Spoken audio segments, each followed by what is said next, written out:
Қазіргі таңда экология мәселесі өзекті. Жоғарғы оқу орны қабырғасында өткен ғылыми конференцияда Сұлтанмахмұт Торайғыров атындағы Павлодар мемлекеттік университеті ғалымдарының жобалары ұсынылды. Олардың ішінде агроөнеркәсіптік салаға арналған жоба да бар. Болатжан Мұстафаевтың айтуынша биошіріндіні қолдану топырақ құнарлылығын арттырып, агрофизикалық құрамын жақсартады дейді.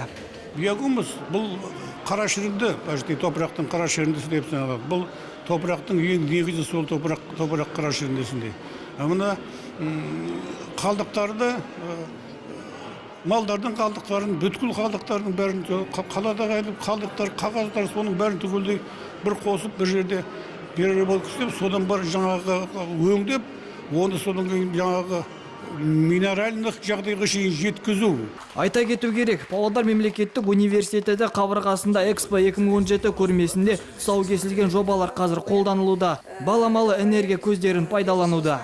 Хотелось бы представить обзорный ряд проектов, которые ведут ученые. 2018 жыл өңір басшысы Болат Бақауовтың бастамасымен экология жылы болып жарияланды. Сіздердің назарларыңызға біздің университет ғалымдарының экологиялық мәселелерді жоюға арналған жобаларын ұсынып отырмыз. Экспо 2017 көрмесінің жобаларын оқу орнының аумағында пайдаланып жатырмыз.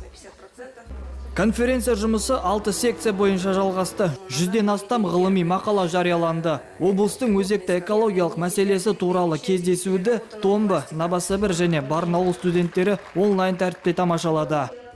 Бекбол Мырзахан, Дмитрий Моисеенко, Ирбис телекомпаниясы.